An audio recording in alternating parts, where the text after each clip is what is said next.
Hello and welcome. Thank you very much for joining us at another Pioneer Pitch and Place night. My name is Alec Wright. I'm the Chief Innovation Officer of GSV Labs, and we are all gathered here for a special edition of Pioneer Pitch and Place, focused on companies that are founded by Black entrepreneurs. We're really excited about the night and what we have planned for today. We're ready to hear from an incredible group of 8 Black founders that are building, hopefully those big breakthrough companies that Carlos is talking about, and are creating that future and have the grit and determination needed to go and really make an impact on the universe, as was said. And so we're really excited to get into the conversation with these founders.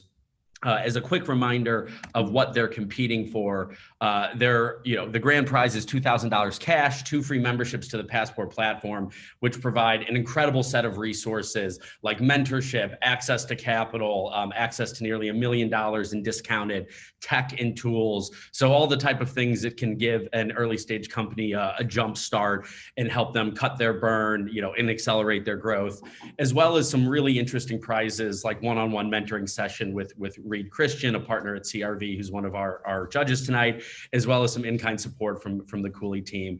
And again, it's a big reminder, don't forget to vote, score the startups, because you will ultimately determine who wins the Audience Choice Award. These 8 companies are going to be evaluated by a really great group of multidisciplinary judges. First, we have Alice Vilma. She's the managing director in the Multicultural Client Strategy Group at Morgan Stanley in New York City. She's been with the firm for 15 years and currently co-heads the Morgan Stanley Multicultural Innovation Lab, which is an accelerator that invests in and supports tech and tech-enabled startups with a multicultural or woman founder. We're also really excited to have Reed Christian, who's a general partner at CRV, where he leads investments in early stage software as a service startups. Previously, he was an investor at Battery Ventures, and prior to that was an early employee at Boston-based tech company Salsify. And last but not least is Juan Scarlett, who's a senior advisor at GSV Labs and an experienced venture capital executive.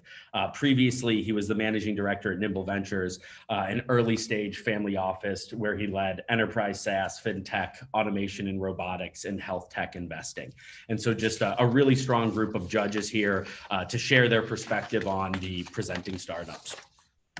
A final call to remember to participate. Ask your questions in the chat. I'll be chiming in during the Q&A. Rate the startups on the event page to help choose the audience winner. And if you're an investor or potential customer, don't hesitate to request an introduction over the platform, and the presenting startups will get your note. And so just a quick intro as to what you should expect. 8 pitches. Each pitch is going to be right around 4 minutes long. We ask all of our presenters to pay attention to the time prompts that'll be coming up in the bottom of their screen. And then after the pitch, we'll have 4 minutes of Q&A from the judges for any pressing questions, as well as any 1 or 2 questions if they surface from the audience. So with that, we're excited to get started. It's my pleasure to welcome our first startup to the virtual stage. We'll be getting started with CuraStory.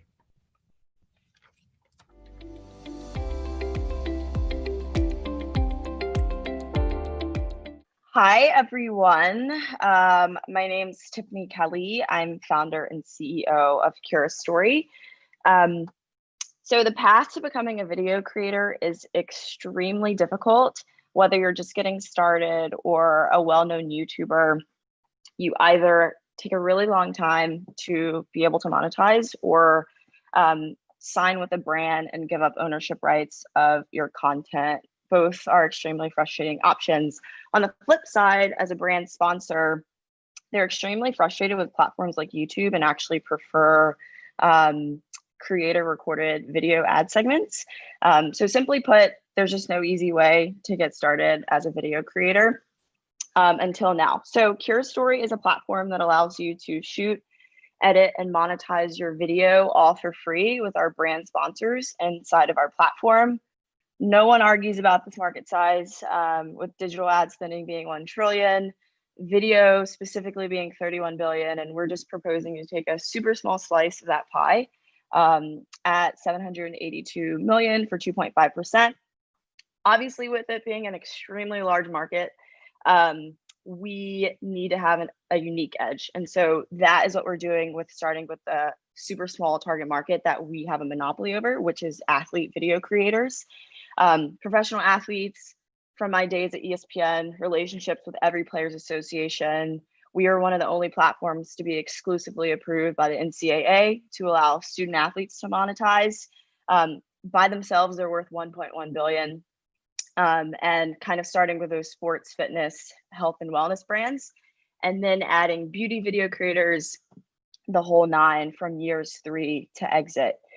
So how our product actually works, we have partnerships with GoPro, Veed, Epidemic Sound, where video creators can actually get rental kits. They shoot, upload, and edit their video within our platform, upload that video. We then match it to sponsors. Once they accept a sponsor, they're able to record their video ad segment, ingest it into their video, and then distribute to their YouTube, IGTV, Facebook Watch channels. So they're actually able to monetize on all of these platforms, not just YouTube, and being able to track that on their dashboard. Our business model, we have 2 revenue streams. Obviously, ad tech, we take a 30% cut from every video. And like I mentioned with the rental kits with GoPro, we're charging $50 and $30 for, at retail, the equipment is over $1,000. And with both of those revenue streams, we would potentially get to 455 million revenue by 2022. Just some traction for you guys. We've raised about 165K to date. We have about 200 or so users within that SOM of athletes on our wait list. We're launching with famous YouTubers and professional athletes like Rob Gronkowski, some Olympians in the next couple of months, and launching with brand sponsors like Beyond Meat, DraftKings that fall within that health and wellness sponsorship space. And that is it for me. Hopefully that was under 4 minutes. I'll let the judges ask questions now. That was great and right on time. Thank you so much for sharing a little bit more about Curastory. We'll throw it to our judges to see if there are any questions. Maybe Juan, do you want to kick us off? Sure. Thank you, Tiffany, and congrats on your progress to date.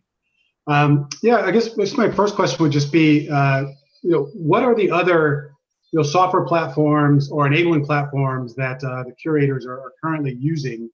And I guess other than your focus on athletes, what is the differentiation between what you're doing and what some of those platforms are doing? Yeah, so we're actually first to market for our platform. Video creators right now, 2/3 of like sponsorship monetization is offline. Like they're having to find these sponsorships by themselves offline. If not, it's through YouTube rev share. And as far as editing tools like that, majority of them are using Vimeo, things like that. But of course, they have to pay for it. Obviously, our platform, all of that would be free. We would just take a cut on the back end. I don't know if you've heard of Anchor. That was acquired by Spotify. We're very, very similar to them, just for video, if that makes sense. And then the differentiation actually isn't large from from athletes to video creators. I actually think starting with athletes is way better because they have zero time.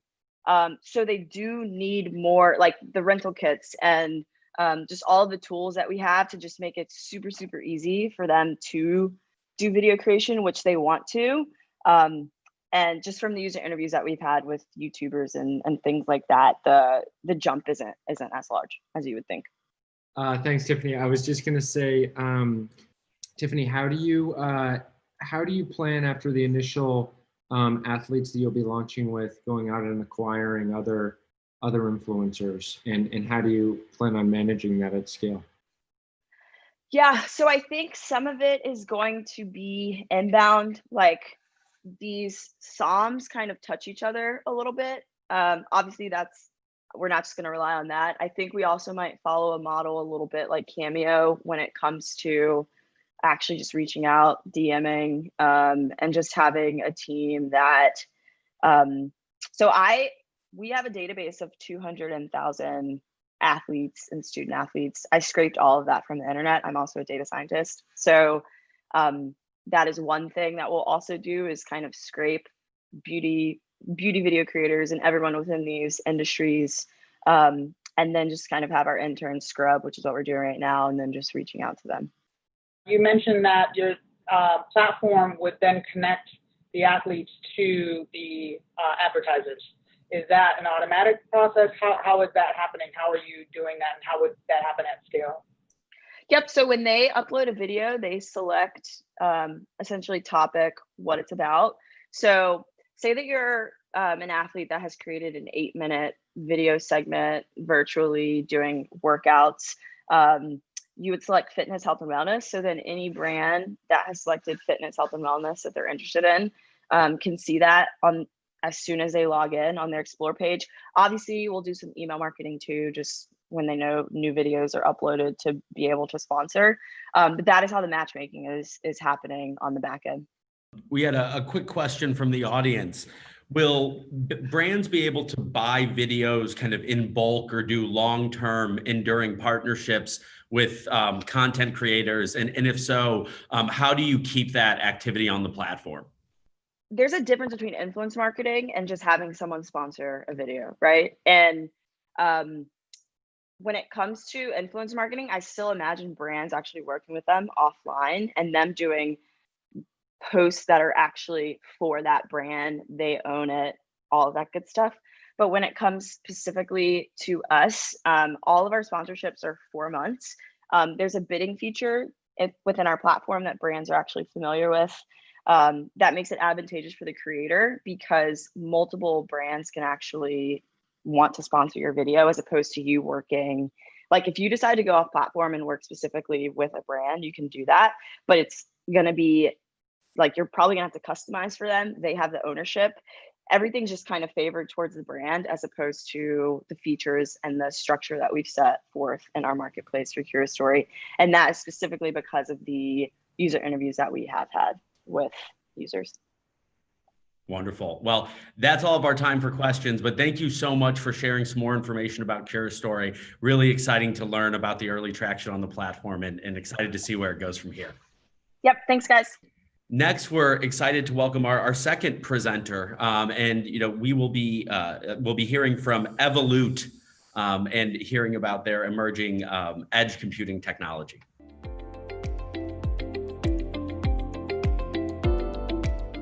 My name is Christopher Francisco, and I'm the founder and CEO of Evolute. And first and foremost, I'm just so glad to have so many great people of color like myself here to elevate business and technology.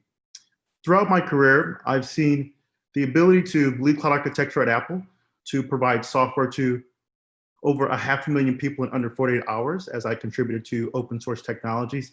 And recently, Microsoft named me their advisor, regional director for the Silicon Valley. And throughout my career, I've seen a gap in edge computing. Now, what is edge? For just a second, I want you to consider that you're actually in the hospital looking at a friend or family member on the operating table, or you're a IT director, safety manager in the middle of the ocean, and you're actually responsible for the safety of the people on your crew. Or you're the IT director for the US government, and you're now charged with being able to collect sensors and data so that you can predict the next pandemic. This is where edge is needed, and this is what Evolute is solving. We create an enterprise software platform for Fortune 500 IT managers to run software at the edge without human intervention. Unlike VMware, we're able to take software, move it to its most modular form, and operate it at the edge without IT staff. Today, only 10% of data is at the edge. By 2022, 75% of data will be at the edge. 1.7 trillion has been spent, and the companies who get their 58% recognized revenue. 2% have been able to leverage this new technology, we call it software containers. Yet 67% of Fortune 500 CEOs says they want to buy it right now. And so 2% have, 67% want. We have to ask ourselves, why is there such a big gap? What tends to happen is an IT engineer will go out, he'll say, I'll install my base software. How do I move this around to multiple machines? Well, how do I take my software from this old world of enterprise cloud and bare metal systems to this new world of containers? Before you know it, they're looking at networking, security, and management. This just becomes one big mess. It's not how the enterprise moves to a production scale platform. Evolute can take any software, move it into a container in under 3 minutes. And we're able to do that in record timing. Unlike the other Fortune 500 companies who are doing 3 to 6 months per and are able to only do this, taking them over 10 years, 3 to 6 months times 500, over 10 years, we can do this in a matter of weeks. We give them network and security management that they need to deploy and run at scale. We have been able to give customers what they really want, move software to the edge and distribute it globally. We've been in 4 data centers at Samsung. We've been able to sign Chevron and have a 75% uptick in customer demand. Companies are trying to either innovate with services or innovate in their industry with software and technology. We have the open source tools what software companies use, other tech startups which are trying to compete against the public cloud. We don't think that's smart. VMware, who recently purchased Pivotal, they actually, it's a $500 million acquisition, but they only do greenfield software. And you also have Red Hat, who has been able to really focus on the Linux workload, but can't do Windows. We are compatible with the open source tools. We partner with the public cloud. We provide the other 80% of software, commercial off-the-shelf software, and we can do Linux and Windows in a single platform. We focus on energy manufacturing and industrial IoT software. We provide the Evolute platform at $150 per server per month. We're 66% cheaper than VMware, and we're able to get bookings that are coming in at about $750K to 1.25 mil. So we're headed to 5 strategic partnerships and to 3 mil in committed ARR. We have amazing team members, the ex-VP of Business Development at AT&T, engineers from Cisco and LinkedIn. And we truly do believe that by bringing that latest capability of edge computing, that we'll be able to take data from the ambulance to the operating room in record timing to save that friend or family member, to be able to provide in the middle of the ocean where energy companies are using us today, and take that new technology into places where it can protect our country in new ways. Thank you for your time. Thank you very much, Christopher. Really exciting to hear about Evolute and the various use cases that you're targeting here. Maybe to get started with some judge questions, I'll throw it to Reed, since this is right up the enterprise, right up the enterprise channel. Absolutely, and thank you, Christopher. Huge fan of the trends around edge compute and truly going to be revolutionizing how applications and all of our end devices will be working in the future, at least in my mind. I'm curious, how do you think about the current cloud providers and all the offerings that they're developing, friend or foe, in the near term for you, specifically Amazon, Google, and the like? Absolutely. You know, the first product manager at MongoDB says that we're currently ahead of Google by 12 to 18 months for our Evolute Migrate technology. But we see it as co-opetition. And so what we tend to do is partner to bring new workloads into the industry, and we're able to actually compete for the edge workload. So you have companies like Chevron who have bought in Microsoft and Amazon and just many other providers, Pivotal even, and they recognize that, you know, if you want to have 10 systems and generally larger cloud platforms, you can't put that in the middle of the ocean, right? That's not going to be a scalable compute pattern. So again, we're Microsoft partners, we're Docker partners, we're Red Hat partners, we're Intel IoT partners. And so we think that if you have like pretty good space, they're perfect, but we tend to be the lightest platform for the edge. So we generally, we compete there and we've been successful. Thanks so much for your presentation, Christopher. What do you think are your biggest challenges to scale? You know, I think being bold. No, I would say that one of the things that we have to worry about as a early stage startup is that we're taking on a $98 billion industry. As some of our investors have said, you know, most startups do small things to impact small businesses, and we're doing big things to impact very large businesses. So how we go across the market is very important. We've been able to take on the Chevrons of the world. We've been able to be in 4 data centers at Samsung. And what we're doing right now is diversifying our customer base. We just this week brought on a new customer that is more small to mid-market robotics companies, which is high innovation, lots of challenges at the edge. But let's just say they're able to transact a lot faster, right? And so we have to balance how we go after the whales. Any questions, Juan? Yeah, Christopher, how are you? It's great to see you again. Yeah, I guess a couple of quick questions. One, you mentioned your success thus far with Chevron and Samsung. I guess I'd love to hear more about some of the other sort of high-profile customers that you either have in your pipeline or that you're already rolling out solutions with now, and if you're seeing any sort of differing use cases across those different customers. Yeah, I'll talk about a larger startup. They're headed towards IPO based on my last reviews. This is external, not internal information. Procore is a company that we actually, they're in the facilities engineering and construction management space. We basically, through a partnership, moved their job processing software into kind of the container ecosystem.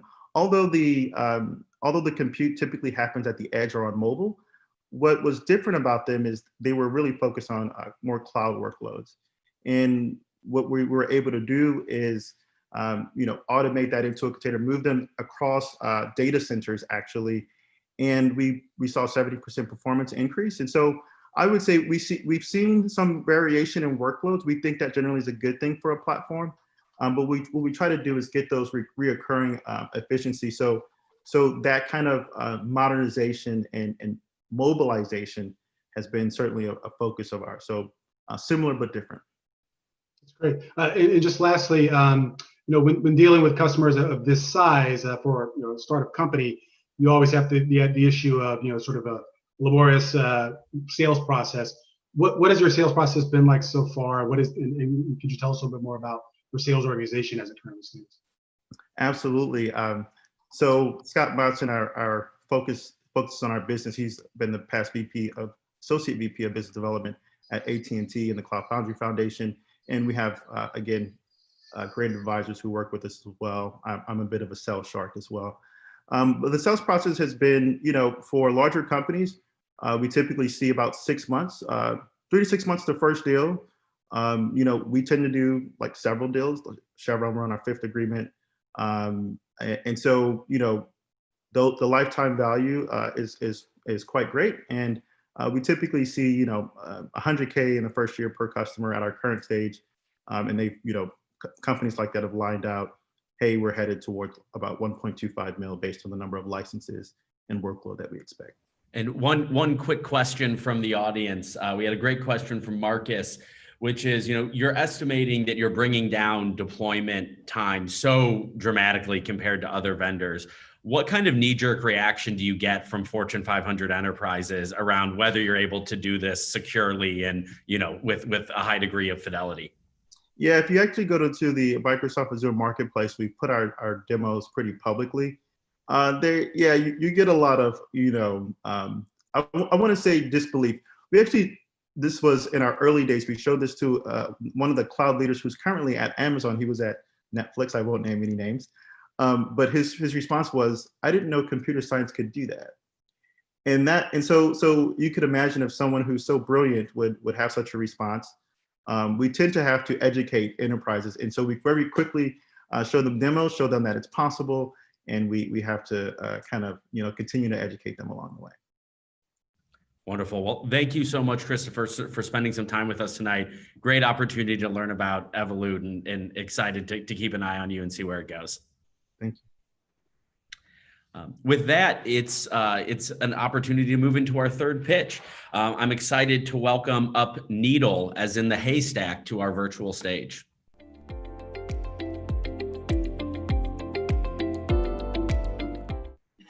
Thanks to GSV and hello, judges. And I also wanted to say thanks to Carlos because he really spoke for me. Our stories are very similar. So Needle, as in the haystack, is a place where people go to find voices and be heard. So we know that attention is everything these days, and it's never been easier to create or publish content than it is today, but that also means that it's never been harder to be discovered. And so that's the problem that we're addressing. I'm a serial entrepreneur, TechCrunch contributor. I have the pleasure of writing for President Barack Obama and creator of the iHeartRadio app. We are a venture-backed company. We're live in the App Store today. Don't go there yet. We've got a new product in the marketplace in the next 4 weeks. So we're really excited about this new update. But the problem that we're seeing is a huge problem at scale for audio discovery. And so what we've done is we've created a platform that allows audio creators to be amplified, monetized, and transcribe their words in real time. So imagine for yourself that you walk into a crowded restaurant, and above every single table in this crowded restaurant is a speech bubble. And you're able to look at the speech bubble and actually decide which table you want to join based on the content of the conversations that are happening. That's what we've created. We're starting off in a really, really fast-growing user-generated content market. It's a big market, there's no doubt about it. But that's actually not where we're going to end up. We're going to end up in the search market, which is a $135 billion beast, and that's where we actually belong. We have an app that converts audio into text so that these broadcasters can not only start a broadcast within seconds, but also create revenue by receiving hey on our platform. And it's not just an app, it's also an app that's built on all these places where you would expect audio to be, so that people don't have to even download the app to listen to you. The use cases are very many, from organizers to conferences to even influencers, and the competition in the marketplace has the ability to create live broadcasts, but none of the other features that I've spoken about that are huge at scale. We've racked up a ton of awards, and I'm happy to tell you more about them, as well as our current raise that we're doing right now. Looking forward to speaking with you about how we can democratize access to information and the microphone together. Thank you very much. Would love to throw it over to our judges if there are any initial questions to start. Maybe Juan, if you have anything. Sure. Thank you for the presentation. I guess it sounds like the app isn't quite live yet, but if I'm wrong, please. Yes, that's incorrect. We have over 60,000 users. Okay, I was getting to that point. I was going to ask you what kind of traction you've seen thus far, if it is live, and so forth. Please go ahead. Sure. No, I didn't want you to go on that premise when we have so little time. So we have 60,000 users. We're live in the App Store. We're actually featured in the App Store, which we're very proud of. Okay. And how are you monetizing the app at this point, or have you started to do so yet? Yeah, so we are monetizing. Currently we're monetizing with subscriptions, and what we've realized is that people just want to go live for free. And so this new update that's in the pipeline right now allows everybody to just go live for free. And we make money from hey. So users like Alice can go to the store, purchase hey, and then share that with you, Juan. She can tip you for the things that you say, and the more people who are on the platform, the more it costs to ask the question. So we've really made it really easy for you, Juan, to make money on the platform without you even having to ask for it. Any other questions? Yeah, Ayinde, thank you so much for your presentation. Can you talk to me a little bit about your team and some of your background, and how everyone's working to make this really go? Yeah, so we've kept the team really small. I'm the creator of the original iHeartRadio app, so I've been in the streaming space for, I guess, almost 20 years now, and so we're really focused on delivering the product first before we add more sort of execs to the team, and then we'll in the next with the next rounds that we raise, we'll be expanding the team so that we can build out the marketing and the revenue portions of the team. Any question on your side, Reed? Yeah, just quickly, I'm curious, where would you say your innovation is on the IP side? Is it within search? Is it within transcription, or UI UX of the app? Thanks for the question, Reed. So here's the thing. We've got a domestic and international patent on the ability to search for live audio. So basically, if you think about live audio right now, clear your mind, just think about audio. we're still using metadata to search live audio, which is it's like having a soup can without a label. So what we've done is allowed for users to be able to find content very easily. And if you look at the other players in the marketplace, like Spoon, who has a $100+ million valuation, and Clubhouse, which has a $100 million valuation, these are companies that only allow for group broadcasts. And so if you go to their platform and you search for LeBron, for example, or NBA, you won't find who's talking about that at this moment. And that's what makes Needle so unique. Now, a quick question from the audience. How many languages does Needle serve, and how do you think about, the multilingual market? It's a huge market, and I'm so glad they asked that, because it just speaks to the potential of this product at scale. We're currently in 6 different languages. If I rattle them off, I'm going to miss one, but we're in 6 different languages right now. And at scale, we can the transcription happens at whatever the device is set to. So if your device is set in Chinese, it'll transcribe in Chinese. Wonderful. Thank you so much for digging in a little bit and sharing more information about Needle. It was great to learn about the company. Thank you. Our next presenter joining the virtual stage is coming on behalf of Patientory.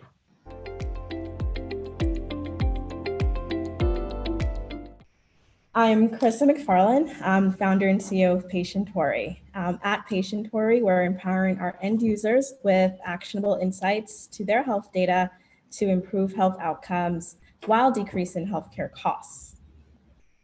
We started our company in order to tackle the growing number of epidemic chronic diseases in the United States, coupled with the lack of healthcare data interoperability. Fast forward to today, the need for more pervasive testing before we can fully reopen the economy is one of the highest priorities at the moment. But before we can open the economy, once testing is complete, a whole new set of problems emerge. Where are millions of daily test results stored? And do we really want Apple or Google to have that much personal data in a central repository?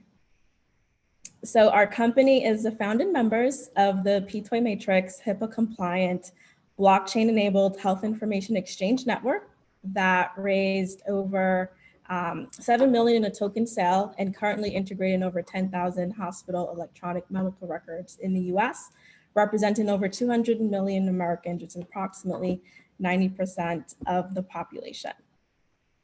Our software, which runs on this network, also aggregates data from wearable and IoT devices to provide intelligence around social and economic determinants of health risks for population health management. We're a B2B2C business model, and we sell directly via sales channels to enterprise. Our SaaS platform, which can include employer, health industry organizations, and we receive consumer revenue through our personalized care plan subscription. We also provide a real-time COVID-19 patient tracking and symptom reporting tool with a self-inspection quiz that verifies a patient's COVID-19 testing status and alerts them if they have been in the vicinity of someone who has the virus. This is easily and securely shareable with telehealth providers, health reporting agencies via the blockchain network. My team and I are digital health experts with collectively over 4 years experience in the industry, and we're on a mission as pioneers in the blockchain and healthcare emerging industry to improve the global healthcare IT infrastructure as it relates to chronic disease management and most recently pandemic patient management outcomes. With over 13 patents pending, we provide data intelligence through the integration of disparate legacy systems and a secure decentralized network, providing value to both governments charged with public health, employers that need to get their workforce safely back to work, people who want to live their lives. We're essentially differentiated from other analytics, population health solutions in that we've been able to solve the health IT interoperability issue with blockchain, giving us the ability to provide enhanced proprietary intelligence. I also sit on the HIMSS Interoperability Committee, which is a global healthcare IT organization, and also serve as their digital influencer. We founded Patientory back in 2015 with over 45,000 subscribers and over 2 million in grants to address the growing epidemic, not knowing that we would use the same technology to pivot to a global pandemic at scale. Our first investors is Boomtown Health Tech and the Colorado Permanente Medical Group, which is a subset of Kaiser Permanente. We also received investments from RGA Ventures, and our partners who continue to support us virtually include the Atlanta Tech Village, the fourth largest startup ecosystem in the country, the Oregon Enterprise Blockchain Venture Studio, and the Georgia State Department of Economic Development. So I would like for you all to join me on making healthcare more transparent and accessible. Feel free to sign up for updates on patientory.com. Thank you. Krista, thank you so much for sharing the Patientory story. And it's amazing to hear about how the business has evolved over the past couple of months. As you know, every business has had to pivot, but it certainly sounds like you have been at the heart of it. Would love to throw it to our judges for any questions. Maybe Alice, do you want to kick us off? Yeah, thanks, Krista. That was a great presentation. One question is around security, et cetera. I know the blockchain is still one of these platforms that are hard to hack, but how are you thinking about patient security? How are you thinking about HIPAA compliance, and et cetera, particularly given your stage as a startup vis-a-vis some of your competition? Yeah, so we've actually received HIPAA and HITRUST approvals and compliance in that, you know, with the network that we've built, we actually don't store data on the blockchain. The blockchain more or less acts as that decentralized ledger for identifying the metadata. So we've been able to, you know, use replication as well as, you know, forward technology such as IPFS and cryptography to secure the data.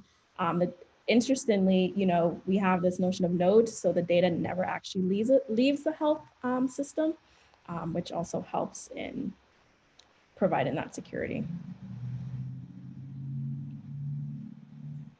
Thank you. Any questions from Reed or Juan? Sure. Thank you, Krista, and congrats on your progress to date. I guess I'd like to better understand the monetization model. Sounds like you mentioned that your business model is sort of B2B to C. I'd like to better understand how you're monetizing your enterprise customers and partners, and then also how you're monetizing your end user consumers. It sounds like maybe there was a subscription model at one point, and then there's also now sounds like some care packages that you're providing. But I'd like to better understand that. Yeah, absolutely. So for the enterprise analytics solution, it's a license fee dependent on the size of the organization. That is a license subscription fee, and it's, you know, sold on a 3-year term contract. So a health system can, you know, use that data and run analytics using the software, but also, you know, we have a feature set, which is the medical care plan. So from that data, you know, we provide them with recommendations and plans that they can administer to their patients.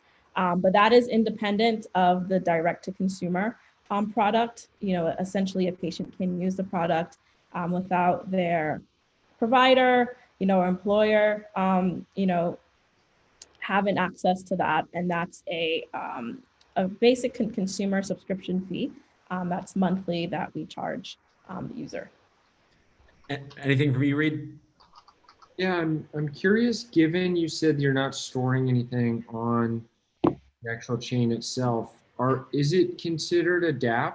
And if so, with the user counts you're talking about, I believe it'd be one of the highest used dApps out there today. Is that correct?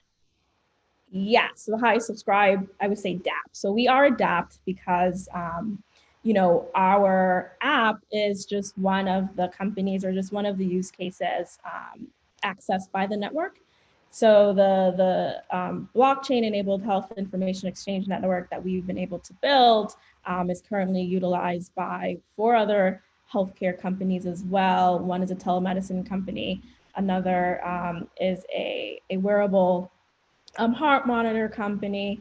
And you know, similar companies in the space that are integrating that to, you not only secure the data that they collect in terms of their operations, but also tie into electronic medical records. So yes, we are adapt on that network. Wonderful. Well, Kristen, thank you so much for sharing the Patient Tory story. And, it sounds like incredible early progress, and hopeful you will be leading the fight in the coming months and years for better data sharing in the COVID response. Thank you. Wonderful. And now we're ready for our fifth presentation. It's my pleasure to welcome the RemodelMate team to the virtual stage.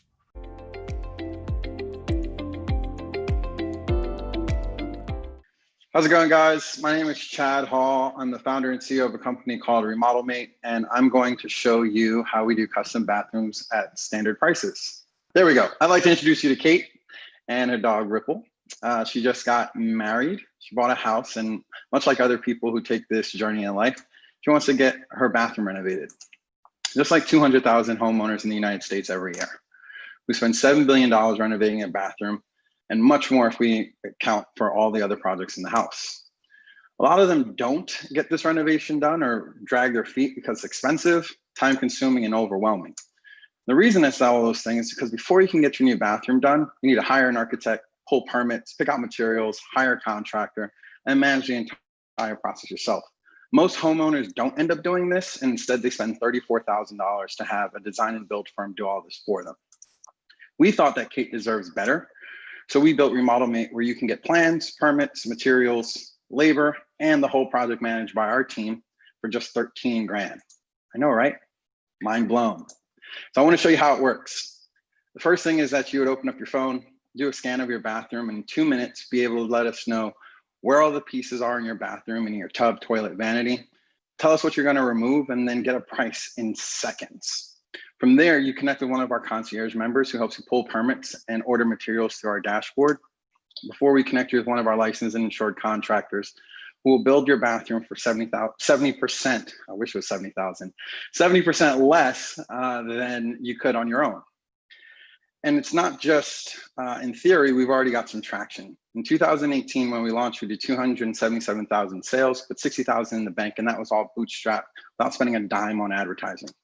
In 2019, we grew the business 4x to $1 million in sales, with 375 grand in the bank, and we only raised $500,000. In 2020, much like everybody else thought, the coronavirus pandemic was supposed to shut down our business, but the opposite actually happened. In fact, there's been a decadent home remodeling boom, which has really helped us grow in 2020. So much so that we have $4 million in the pipeline, a $49,000 revenue run rate, and 1 in 5 of our customers are coming back to do a project inside of a year. All really exciting things. The way we've been able to accomplish this with such little money in the bank is because for every dollar that we spend on paid channels, we print $2.49. The barrier to growth, though, is that our average payback on spend is 56 days. It's one of the reasons why we're raising capital, because we want to be able to invest more money in growth and not have to decide between growing the team or growing the business. The really cool part is that we're just in DC, a market where 10,000 of our customers spend $21,000 on average renovating that bathroom, representing that little tiny red dot in the map of the United States, when really $48 billion is the opportunity or how much is spent on bathroom renovations in the United States a year. And that's still small compared to the $450 billion market when we can use our same computer vision technology and apply it to kitchens, floors, doors, windows, roofing, siding, and any other place in the house that you might want to renovate. Our team is just me and Kevin and 3 others that are helping us on the operations and support side. I met Kevin when we were working at a company called Breeze, a small startup backed by Mark Cuban that helped you drive for Uber or Lyft if you didn't have a car or the car that you had didn't qualify. Together, we put 1,000 cars on the road in 4 months. Previous to that, the fastest growing market was LA, and it took them 9 months to accomplish the same thing. Both Kevin and I started companies before this. Kevin got lucky and sold his first company for 12 million. Mine didn't go so well, but I'm positive this is the one that's going to knock it out of the park. The reason that we're here today is because we want to make sure that we can really ignite growth. At our current unit economics, we believe that we can create another 900 customers if we can really invest in marketing without having to do the trade-off between building a team, getting another engineer to help us out with product or engineering. And we believe that these two pieces together, marketing and being able to grow out the team, will not only allow us to build a better product, but serve more customers and eventually go on to raise bigger round, allowing us to expand across the United States. That's the end of my pitch. My name is RemodelMate, and my name is Chad Hall. We're RemodelMate, and if you want to help us renovate the remodeling industry, I'd love to hear more. Chad, thank you so much for sharing an introduction to RemodelMate. Let's get it started with one of our judges. Maybe Juan, do you want to kick us off? Sure. Thanks, Chad. This is a problem that is near and dear to my heart. Actually, I've had this very issue with my home in California for the past couple of years, actually. So I may be calling you guys after the show. Yeah, I guess I'd love to understand what is your current go-to-market. So it sounds like you're in one market right now, one metro area right now. With additional capital, how many additional markets would you expand to, and what channels would you use to access customers? Sure. So Juan, just like you said, this is a problem that's near and dear to most homeowners. They want to buy the house and get some things done sooner rather than later, but it's really, really painful in order to get from 0 to 1. The way that we expand now as a two-sided marketplace, we first have to get the supply side. The way that we do that is by building on top of a free database that is given to us by the state. It lets us know how many people are licensed and insured in any geographic area, which really solves for part of the equation when it comes to quality. And then other than that, when we onboard them, we're looking to do a skills test. We like to think of it as like the written test you take for your driver's license.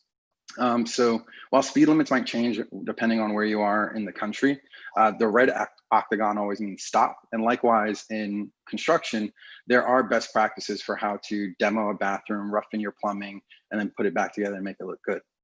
Once we figured out the contractor side, which is really easy for us because we're building on top of that free marketplace, there's really two things that work well for us. One, about 60% of our business comes through press. So we really have used this problem that every homeowner in the United States can feel as a way to launch into a market. And then we use that small subset of users to really act as our evangelists and say, hey, you probably know another friend who's having the same problem. Once we can get that flywheel started, we supplement it with Google and Facebook. Google is really good because the search is really high intent. You don't type in bathroom contractor near me if you're just thinking about, how much this is going to cost, or maybe I want to do this a year from now. And then on Facebook, which also includes Instagram, it's a visual platform. We're able to show people like you can get this beautiful custom bathroom for 70% off. Sure, I have a question. Can you also talk about your competition? I know there are a lot of other companies that are looking to do the same thing. So what really makes you stand out in the space? Sure. So the first thing is our two major competitors would be Block out of Brooklyn and Made out of San Francisco, both led by great entrepreneurs. Block is led by Luke, whose previous company was Casper, and Made is out of San Francisco, led by the founder of Gigster. Both of those guys are really leaning into this concept of putting a bathroom in a box. What we've seen is two things. One, customers aren't going to spend 13, 15, 20 grand on a cookie cutter bathroom. They're directionally correct in the idea that this should be simpler, but missing the mark on the idea that when I'm doing this renovation, I want it to be personal to me. I don't fall into one of these three buckets. It makes it really easy for the company to scale from an operational perspective. But when we saw that and we were like, that might make it a little bit easier for us, we ran a test and saw that the cost to acquire a bundled customer is actually way more expensive, almost 3 times more expensive than allowing a customer to customize. So we doubled down on computer vision and made it really easy for us to get an understanding of what your bathroom looks like, and then built other tools like being able to pick out your materials through our dashboard by linking your Pinterest board to cut down on the operational expense of going custom versus bundled. And how long does a renovation take? So someone's online, they decide to go with you, start to finish, what type of timing is that? Yeah, so if Alice, you booked today, you uploaded your Pinterest board, you were motivated, we could get all of your materials ordered in about 4 days. And that, when I say ordered, I mean ordered and on site, even with all the stuff that's going on with supply chains and delivery. And from the time that we swing the first hammer to the time that you get your new bathroom, it averages about 3 weeks. Compare that to about 3 months from top to bottom that it usually takes, because you'd be hiring an architect who takes 45 days to get you plans, permits it takes 30 days to get back from the city, materials that you're kind of just fumbling around until you figure out what you like. And then the labor part that, you know, on average is still going to take somewhere between 2 and 4 weeks. By standardizing those processes from top to bottom, we cut down the time by about 90%. Yeah, thanks, Chad. Why isn't your background a bathroom? Good question. I'm in my office. I'm probably one of the only people that went back. The shortest reason, probably because the sound would be terrible with the echo. We'll need to get you a good virtual bathroom background that fits the model well. Maybe one quick question from the audience. How do you keep the labor part of the platform, or the labor part of the journey, on the platform? And how do you prevent kind of losing the contractor part of it once they discover a contractor and get their permits and everything? Sure. So Alice mentioned that we have a bunch of competitors. I'm assuming she's talking about Anshu's Home Advisor and Thumbtack. Those are the really big, well-known names in the space. But the challenge is contractors don't enjoy those platforms because they have to spend a monthly fee for leads that often don't convert, or convert at a very low percentage. What I mean by that is when you compare our use case, which is you get an app notification and it says there's 10 grand waiting for you to install this bathroom, versus spending $1,000 in hopes that one of these customers will actually convert.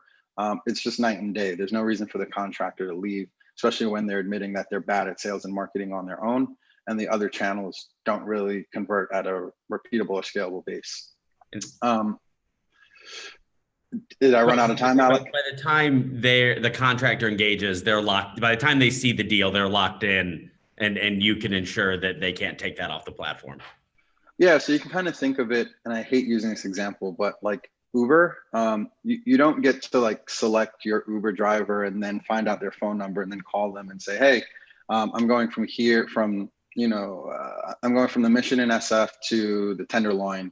Uber says $8, I'll pay you $6 cash. By the time you're introduced to your proverbial driver, in this case, the contractor, a person has already looked at your plans and is ready to install, starting Monday.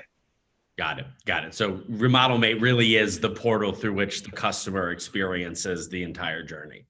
From concept to completion.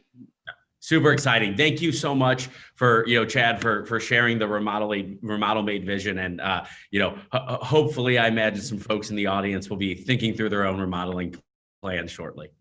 That's what we're looking forward to. Thanks for the time. Thank you, Chad. And with that, we're ready to move on to our sixth pitch. It's my pleasure to welcome Courtney and ShearShare to the virtual stage.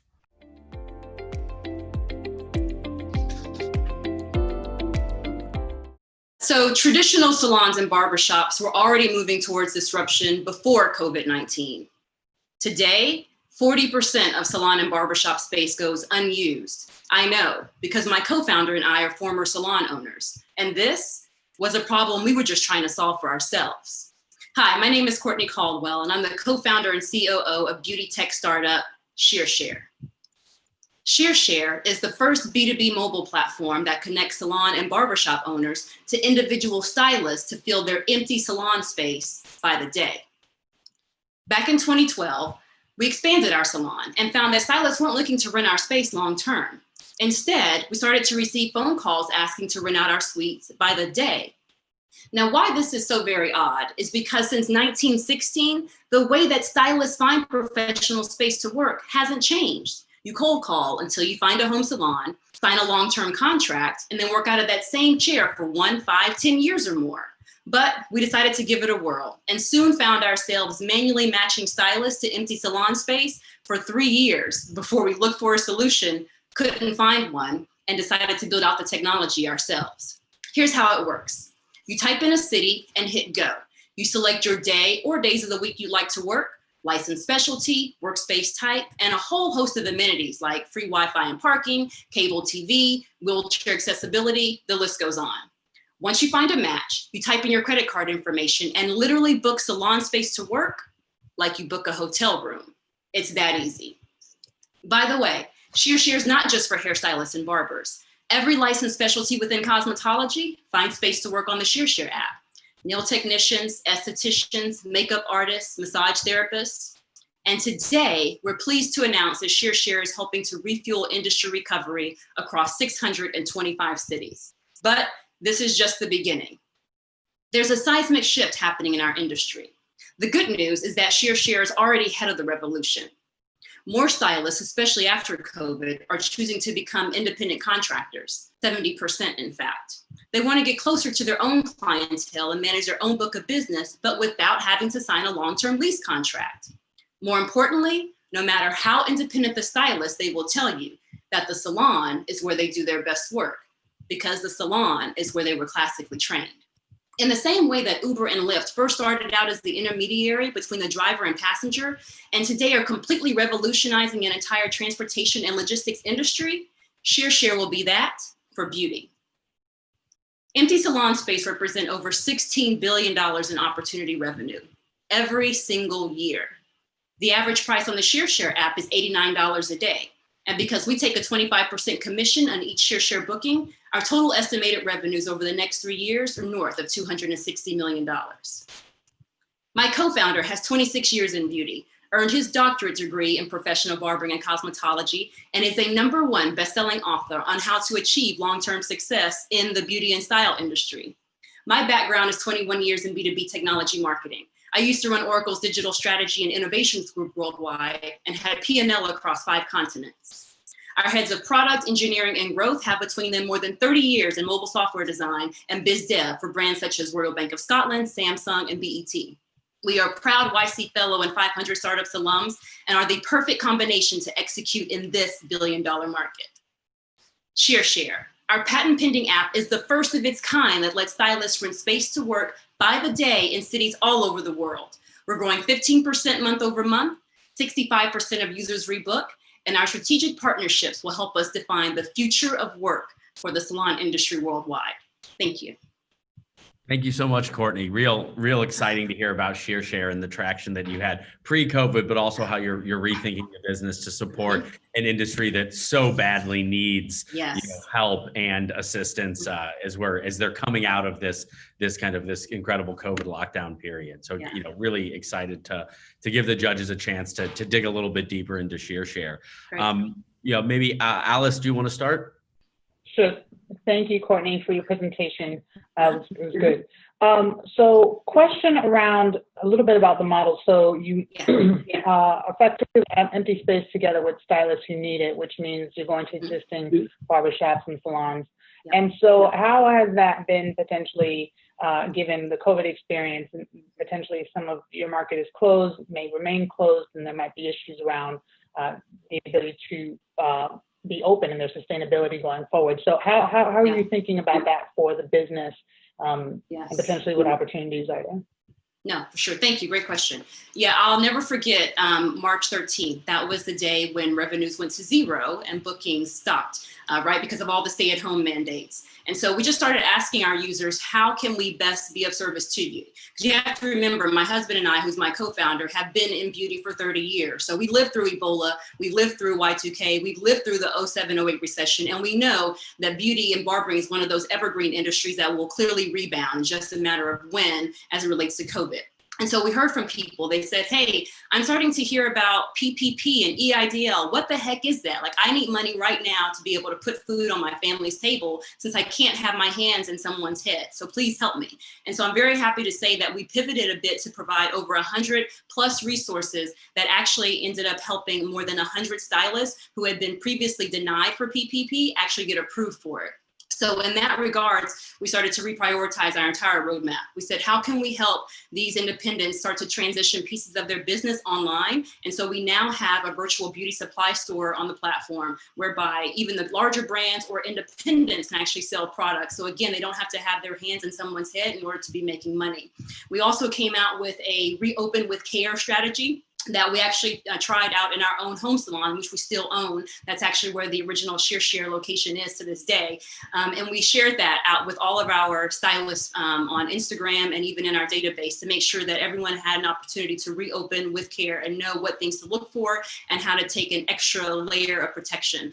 Most people don't realize this, but when you are licensed in cosmetology or barbering, you actually have more than 50% of your hours going towards your license actually go towards sanitation and physiology. And so we were already doing those things before. And honestly, if you can just look at the media right now, you don't hear that pockets of, more COVID cases are actually coming from someone getting their hair done, right? That's because we have been trained by our various state legislature and regulation boards, but also now we have the CDC guidelines and another layer of OSHA. And so we're doing our part at Share to make sure they know how to reopen with care. And we're providing that to all stylists across the 600 plus cities. Yeah, thanks, Courtney. First of all, David Squire says hi. Oh, we love Dave. Yeah, they're phenomenal. Yeah, he's great. Have you considered going down kind of some sort of benefits route or some other PEO type model? Yeah. As you have these stylists moving around, but something to kind of tie them and weave them together to maintain on your platform. Yeah, very true. So tricky, right? We want to make sure that they remain independent contractors and they're not seen by the government or the governing boards as employees, right? But we've always known that Share was not just going to be for empty space, fill a space. We always knew that we were going to be creating this B2B ecosystem that provided every tool that you need from behind the chair, all the non-sexy stuff, right, to be able to manage and grow your business on your terms. So we actually have been talking with Lloyd's of London, and we're going to be providing professional liability insurance by the day, which is a first for our industry. So now you can go to the Share platform, book a salon suite for Friday, Saturday, also purchase your professional liability insurance for those 2 days. In the future, you'll be able to order products ahead of you that are shipped ahead to your Share location for retail sale through, and you'll be able to do education and additional including portable benefits. So we are taking a look at portable benefits as we speak. So it's funny you said that. You're in my head. Just one quick question. So you talked about a lot of the traction that you've seen and sort of, I guess, the diversity and sort of the markets that you're already in, over 600 plus cities. I guess I'm curious about, and it's fantastic that you're providing so many different services for the stylist. I guess I'd like to understand the other part of the marketplace here, the actual salons themselves. What sort of services are you providing for the salons other than helping them sort of rent these seats? And then how are you actually onboarding the salons on sort of a go-forward basis? And obviously, given COVID, we understand that the market's a little bit different now, but prior to that, how was that process? Sure. Yeah, no, great question, Juan. So our Share hosts love us because, again, we do all the things that they didn't get into the industry to do. They got into this industry because they are creatives first, right? They want to be able to make people feel and look their best. And so when you think about taxes or managing calendars or scheduling or confirming that someone has a current cause license or a current barber license, managing the time when they're going to arrive and the time when they're leaving, or even to promo your listing on the Share platform, we do all of that for them. So they love being able to kind of hand over their baby to Share and know that because we're from the industry and we are them and they are us, that we have their best interests at heart, and we're going to make sure that they're being able to maximize their earnings potential. Post-COVID, what we're seeing from some of our hosts is that price sensitivity is an issue, right? So before, they may have onboarded onto the Share platform, and right now you go to shareshare.com, list your space. And so they fill out a form, and then that comes into our onboarding center. Our team members right now, about 50% of the process to onboard a new Share host is manual. We're actually in Google's inaugural accelerator program for Black founders, where it's all about machine learning and AI. And so we're actually leveraging this program to build out deep tech so that Share hosts can onboard themselves. But right now it is about parcel and parcel manual process and automatic. We still want some piece of the onboarding process in the future to have to come through Share just to get that final checklist, make sure there are no typos, make sure the pictures are, in the correct location and whatnot. But we are leveraging this program right now so that we can let hosts onboard themselves. We, by design, honestly, we made sure that we did that very manually because we wanted to be very prescriptive about who we allowed onto the platform first, right? Because these first 100 or so SheerShare hosts, salon and barbershop owners, were representative of SheerShare. And so we wanted to make sure that when people came onto the platform, they saw a very nice salon at a reasonable price, close to them and with the amenities that they needed to service their clientele. And so we really feel like we've done a great job of doing that. And so we're at a good point now where SheerShare hosts can onboard themselves and take a look and kind of self-select in or self-select out whether or not they're ready to join the community. Wonderful. Thank you so much, Courtney, for diving into SheerShare, and really hopeful that you'll be able to push this industry, out of COVID and get some momentum that all these independent stylists and salon owners need. So thank you again for spending time with us tonight. Thank you. There's nothing else I'd be doing besides this, so appreciate it. Thank you so much. Now we're ready for our seventh pitch, and it's my pleasure to welcome Serg to the virtual stage. Good evening, everyone. My name is Ricky Morris. I'm co-founder and CEO of Search. Search is the first and only former employee relationship manager. We solve hourly employers' immediate staffing needs, reduce turnover, and end the reactive recruiting scramble by creating an engaged, personalized, and growing talent community of interested former workers. Here's me, my co-founder. Prior to doing Search, I worked in IT at Google, and I graduated from HBS in 2018, where I met my co-founder. He's a former consultant at McKinsey. And I'd like to throw up a couple more logos on this screen. Before getting my MBA at Harvard or working at Google, I was a high school dropout at 14. My mother's employer gave her an ultimatum. That ultimatum made me drop out of high school and began working hourly jobs right away. Over the course of the next 10 years, I worked 2 or 3 jobs at a time. I often consider myself to be one of the first entrants into this idea of the gig economy. And as I was going and bouncing back and forth between jobs, it was always fascinating to me that employers did not reach out to me to go ahead and rehire me, even though I had been trained at those places. And under the right circumstances, I would have returned to those employers. Again, our software continuously engages employers, former workers, students, current workers, seasonal employees, and past applicants. And we use this in order to staff stores, and this sort of this idea of an alumni program for former workers. Every single year, 33 million trained shift workers leave their jobs and they go into absolutely nothing. These are trained people, employers know them, but they aren't tapping into one of their largest and fastest growing assets, which are their former employees. And these companies are McDonald's and Taco Bell's of the world. They are understaffed about 40% of operating hours, and has only been exacerbated given the pandemic and COVID-19. This is a $155 billion problem. Fortunately, we can solve this. How? Again, former employees. This is one of our first clients on our firm product. In the past 8 weeks, we've been able to staff their stores. Greater than half their employees are from former workers. 5% want to return as full-time employees, and 40% are interested in picking up shifts on an ad hoc basis. Here's an example list of all of our clients. Actually, it's not all of them. It's a partial list of all of our clients. Here's our business model. We charge $100 per store per month. If they are using the ad hoc product to fill in those shifts, we charge $5 per shift. Q4 2019, we ended the year about 100K ARR, launching in about August 2019. And at the end of the year, we are forecasting $1 million ARR. I had previously cut this down to 750K given the pandemic, but given the current traction and the velocity of deals that we're seeing, I've increased it again to $1 million ARR. And since June 2020, we've had 8 new deals. Last week, we had 3 deals alone. One of those is with Kafua Management, which is the largest Dunkin' Donuts owner in the world. They have about 300 stores. And this is the path of the Search vision. First, we start out with this former employee relationship manager, which is the supply side here. We're building up a community of these workers. Every company has their own private network of trained former employees.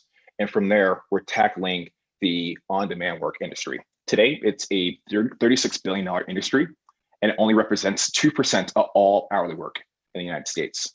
We plan to make every single hourly job a job that you can go ahead, pick up on an ad hoc basis, and for people have that supplemental income for them and their families, and prosper and go forth. That's Surge. Thank you so much. Thank you very much, Rakeem. Really exciting to hear about Surge, and certainly incredibly relevant given the disruption that we're living through of retail and essential work today. So incredibly relevant timing, and excited to hear about your progress. Would love to throw it over to the judges. Maybe Reed, do you want to kick us off? Do you need to integrate in with the ATSs and all the legacy HR platforms that are in the market today in order to use you guys? Great question. We don't need to integrate. All of our deployments are not integrated. At the same time, we want to integrate with ATS systems, primarily to be able to show in one view both their current applicants and also the former employees that they have who are applying to these jobs. Yeah, I'm curious how you think about your competition, which I'm not sure about this space, and potentially there's competition here, but even traditional means by agencies, those types of players in the space, and what makes you, what puts you first? What makes you win? Yeah. When I'm thinking about the competition, there's definitely there's many alternatives that people can use in order to find new workers. We are, from our research, the first entrant into this idea of an alumni program for former workers, for hourly workers. These exist for professional workers. Google, McKinsey of the world, they have alumni programs, but they don't exist for hourly workers. What makes us win is, well, it's not the most, IP is going to be, at least in the beginning, not our differentiating point. We need to move very fast now, especially given the timing of this.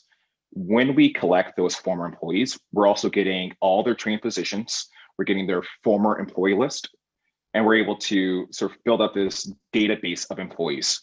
Just over the past 6 weeks, we've been sent 100,000 employees, former employees, all their information.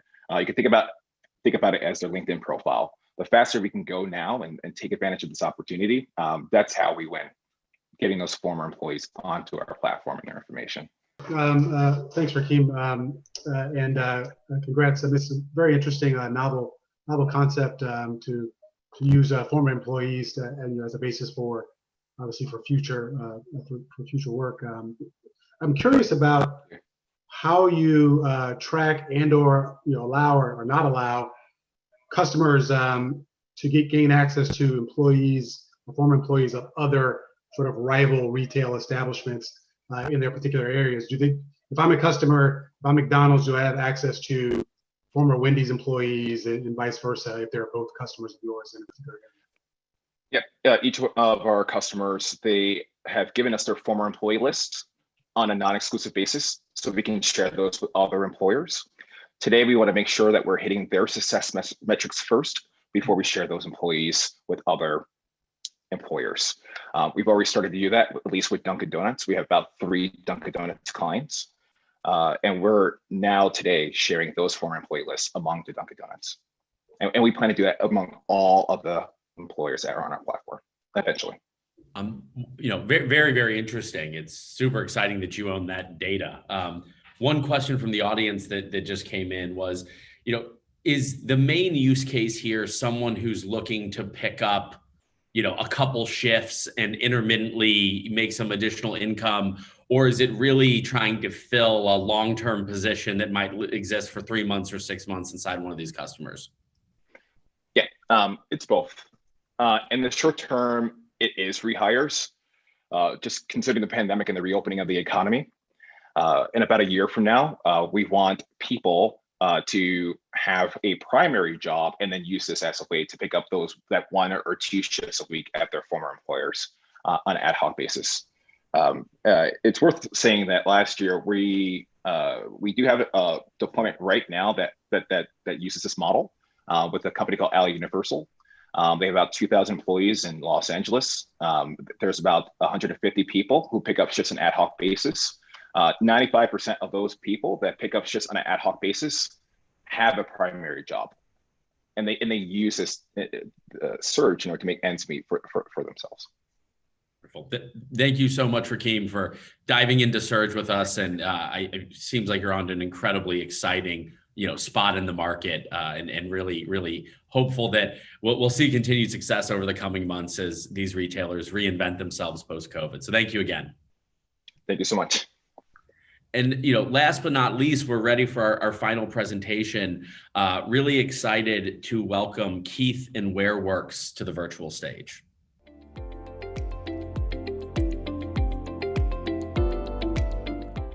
Hi, everybody. My name is Keith Kirkland, and I'm one of the co-founders at WearWorks.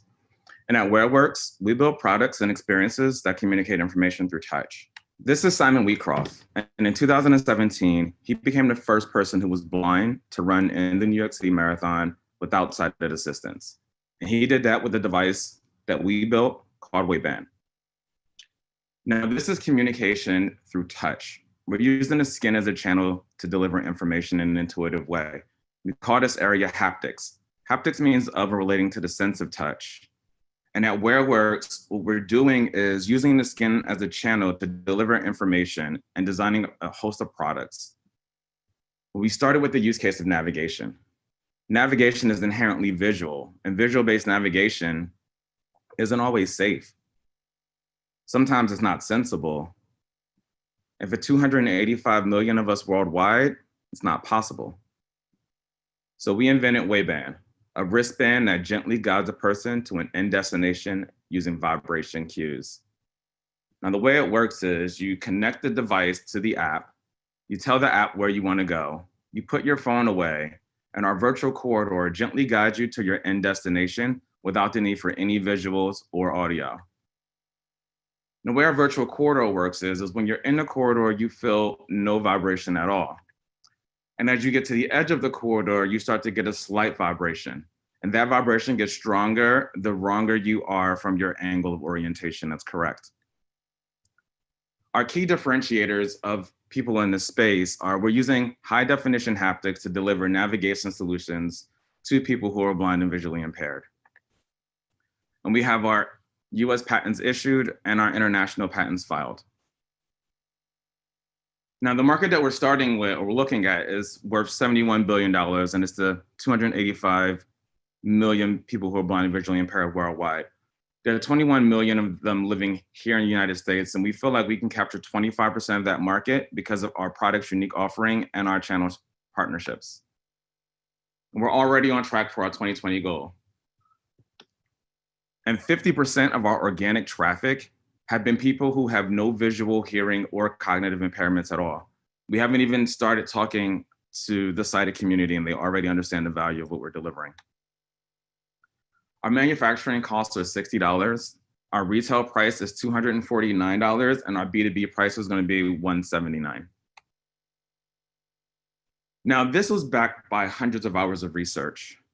And we talked to people around the challenges that they had around navigation, their fear, the frustration, the anxiety, and we built a device that was easy to use and gave them back their sense of freedom, autonomy, and independence.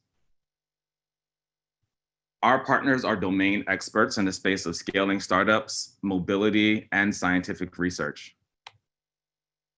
And through our marathon feat, we garnished a lot of press, including the German Design Award for Medical Device Design, a Discovery Channel documentary called This Is AI. I gave a TED Talk, and the Wayband is right now on tour with the Cooper Hewitt Design Museum exhibition called Access Possibility. And we used all this press to leverage some of the best partnerships in the industry, including Helen Keller, Lighthouse Guild, RNIB, and one of our newest partners is BISM, which is the Blind Industries and Services of Maryland.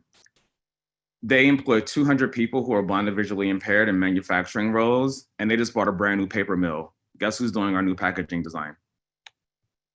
Our team is remarkable. Kevin is an internationally award-winning industrial designer, and I got into this space because I was trying to build a suit that would allow a person to download Kung Fu, and the suit would teach them using vibrations. And our backup team is just as strong, including our newest hire, Jim Kiley. He has 20 plus years of back-end software development experience, and he's also legally blind. Now, Wayband is not a device for people who are blind and visually impaired. We actually built this as a better way of navigating without using sight or sound. And our haptic corridor technology has already fielded requests from industries as broad as cycling, snowboarding, skiing, golf, kayaking, and of course, running. Working with the blind and visually impaired is just the beginning of our journey. And we'd love to have you along for the ride. We're raising $650,000 right now. We're 92% full. All of our partners are strategic. And we've raised $500,000 before now, including 315 of that being in non-dilutive capital.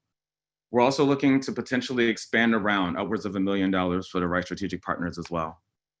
Thank you very much. And please keep in touch. Thank you so much, Keith. Super exciting to see the work you're doing, for the blind community and the visually impaired community. Really exciting. Maybe we'll throw it to our judges for any initial questions. Juan, do you want to kick it off? Sure. Thanks, Keith, for the presentation. I guess I'm curious about what sort of traction have you seen to date? It sounds like you guys are expecting to sell somewhere between 1,800 maybe 2,000 devices in 2020. How many of the Wayband devices are actually out, sort of in the wild currently being used? Yeah, so right now we're pre-product. We're actually launching our product in March of 2021. So we're still in the very beginning processes of manufacturing right now. So we have no products out in the market. We do have some pilots that we've been testing with, or some users who have been using them as tests. And we're running an official pilot that we're getting signups for. We're going to launch about 30 pilots in November to test our first batch, get some feedback on it, and kind of see what the kickback is from the blind and visually impaired community. Okay, thank you. You're welcome. Any questions from Alice, maybe?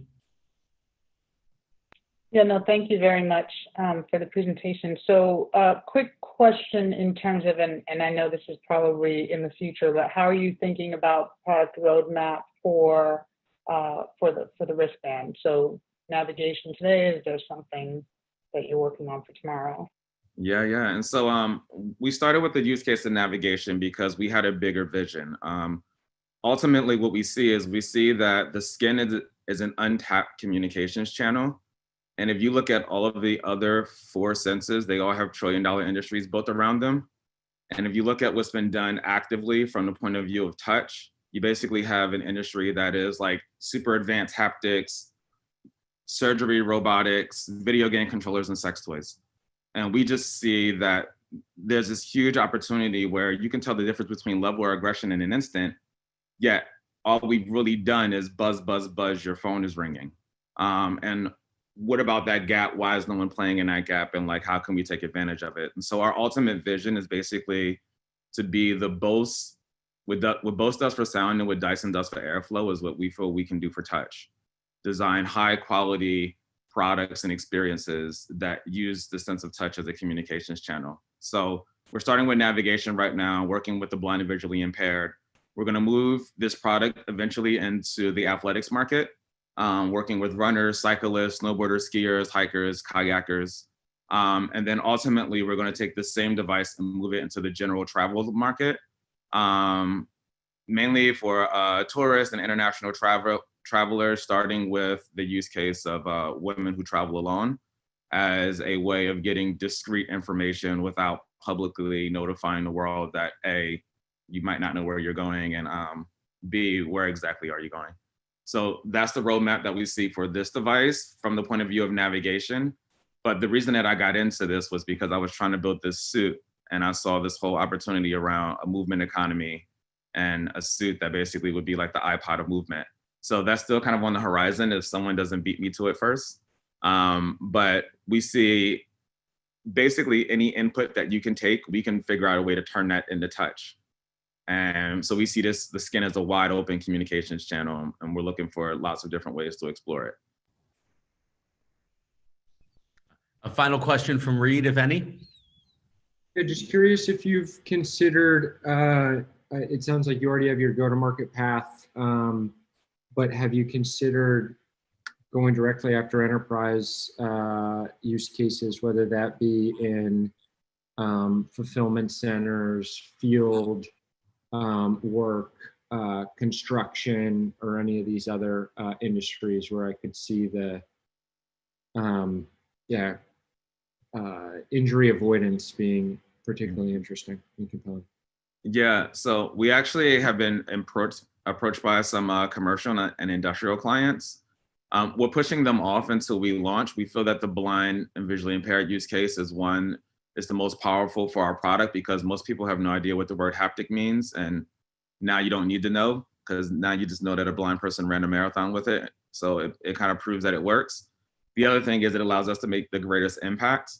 But from that point of view, the things that, like, we've had the military reach out to us because they're interested in silently navigating soldiers through the field without white light. We had Starbucks reach out to us because most of the machine timings are audio and visual in the stores, and they wanted a deaf and blind baristas to be able to operate Starbucks independently. And they said right now some people can do it, but they're basically superheroes. It's not built that way. And we had conversations with Disney last year around basically using the Wayband as a peripheral to get around the park and being able to socially connect families to one another so that, like, a mother can find her child anywhere in Disneyland. We also see a huge, like, social part of the devices once we have enough of them out in the world to, like, socially connect, to see how we can link people up along pathways using vibration. So we feel like we have a lot of stuff to kind of explore in that space. But first things first is kind of deliver this experience for the blind and visually impaired market, and deliver a product experience that works tremendously better than what they're using right now. Thank you so much, Keith.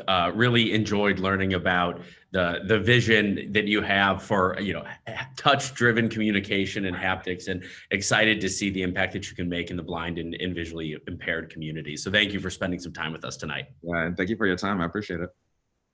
Well, wonderful. With that, what an incredible group of, 8 startups and founders, each of which going and, making their own impact and, kind of disruption in their part of the universe. So in, a virtual round of applause for all of our participants, really great pitches.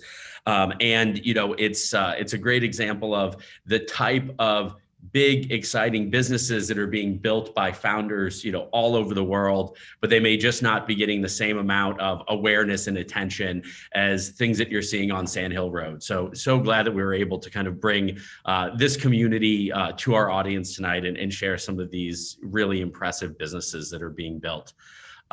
As a reminder, all of these individuals are competing for our $2,000 grand prize, along with a free membership to the Passport platform, with everything that's included in mentorship, access to capital, $1 million in free perks, as well as a one-on-one mentoring session with Reed, who you've just heard from, and some time and access to our legal partner, Cooley.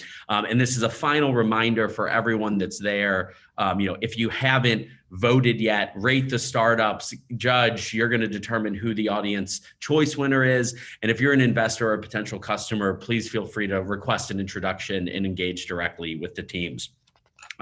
But with that, we're going to take 2 or 3 minutes and allow our judges to deliberate. We're going to add up all the scores, and we will be back before you know it to announce the winner of our pitch night tonight. And as a final reminder, none of this would be possible without our great group of partners that are supporting both this pitch night as well as our scholarship program. And so while we're working with our judges in deliberation, you'll hear a quick word from a couple of them. Thanks again, and talk to you in 2 minutes.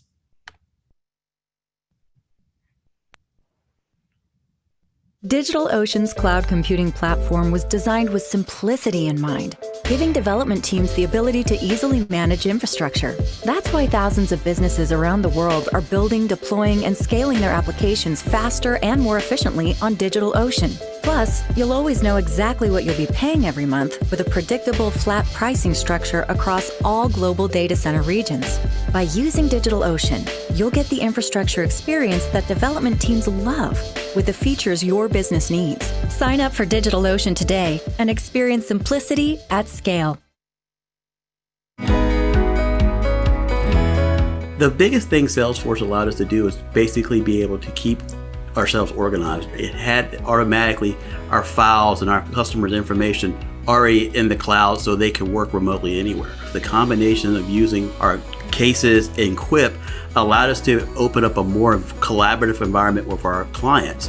And with buildings opening and closing in such limited time to get in and out of facilities to work on projects these days, the ability to communicate and share data quickly, reliably, and easily was one of the most important things for us to do during this time. The thing that makes me proud to be a Black small business owner is having an environment to allow our employees to be who they are and grow as the company grows.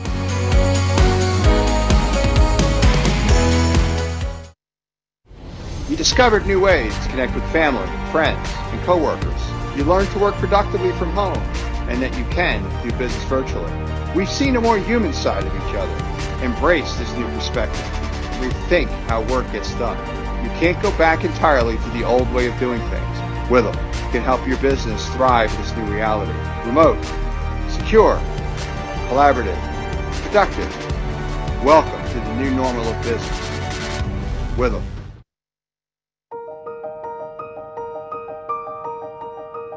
My name is John Foley. I am the CEO and co-founder of Peloton.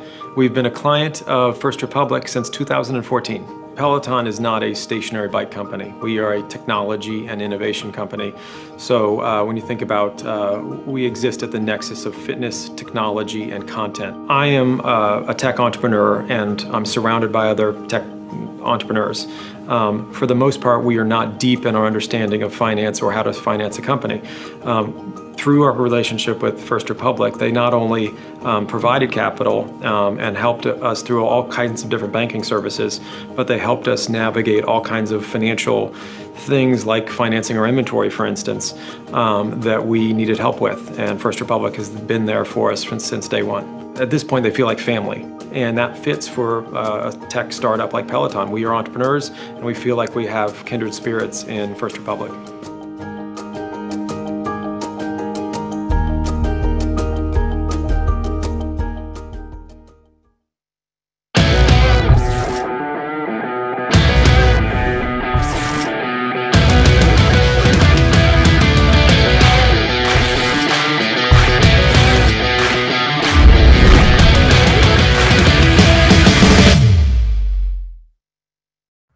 Hello, ladies and gentlemen. Thank you so much for sticking with us. We're really excited to have gotten all of our scores together and have determined who our winner is tonight.